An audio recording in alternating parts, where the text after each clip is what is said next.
Шановні українці і українки, зараз у Харкові тривають роботи на місці удару по житловому будинку. Російський удар – це була звичайна багатоповерхівка. Станом на зараз відомо, що 10 людей загинули. Серед загиблих – діти, дівчина. Їй було 13 років, хлопчик, йому було 9. Мої співчуття рідним та близьким. Додатково залучені фахівці з інших областей для розбору завалів з Полтавщини, Сумщини, шукають тіла людей під завалами. Страшний удар. Також 16 людей було поранені. Усім надається необхідна допомога. Масований удар по цивільних в Києві та в інших регіонах, зокрема по об'єктах енергетики. Я говорив сьогодні з президентом Макроном про цей удар, про нашу потребу в ракетах для ППО, про те, що Україні треба захищати щодня від російських ударів, щоночі від шахедів і ракет. Це потребує стійкості, підтримки, виконання усіх домовленостей, які були досягнуті, які досі багато в чому на паузі. Я дякую Еммануелю, дякую іншим лідерам, які усвідомлюють весь рівень небезпек і не граються з долями людей. Досі жодного прогресу немає по 20-му пакету санкцій Євросоюзу проти Росії за цю війну. Немає руху по пакету допомоги для України у 90 мільярдів євро, хоча Європа визнає, що це для нас життєво важливо. Все одно блокування пакету зберігається.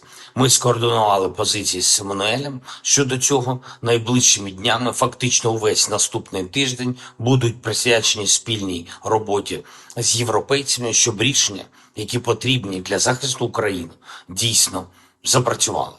Я дякую також кожному лідеру, усім країнам, які пам'ятають про програму Pearl, програму, що дозволяє нам купувати американські ракети для ППО, для Петріотів. Ми всі розуміємо, які є ризики через удари з Ірану і потребу в ракетах для ППО також на Близькому Сході. Важливо, щоб захист життя був забезпечений і тут, в Україні. Тим більше ми бачимо інформацію про російську допомогу іранському режиму. Є повідомлення, що росіяни дають розвіддані режиму в Ірані, щоб коригувати удари по американцях. Також є дані про російські компоненти в шахедах, що застосовуються на Близькому Сході, а це проти і арабських країн, і проти американців в регіоні.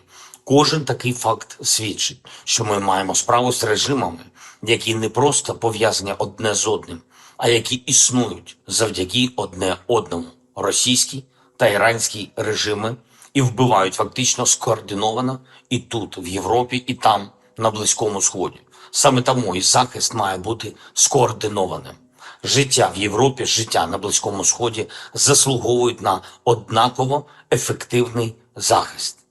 Ми зі свого боку працюємо, щоб допомогти захисту від шахедів. Цілком справедливо розраховуємо, що і нашому захисту буде надаватись відповідна допомога. І що Росія відчуватиме наслідки не тільки за те, що затягує цю свою війну проти нас, але й за намагання масштабувати ще й ту війну.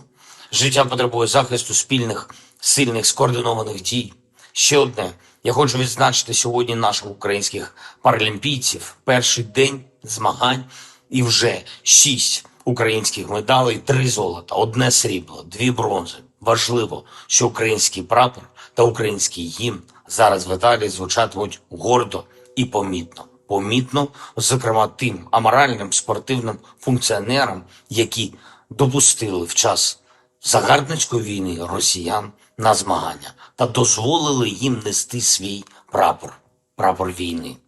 Життя треба захищати, війну треба закінчувати. Я дякую всім, хто саме так допомагає Україні, саме так дбає про життя і людей. Слава Україні!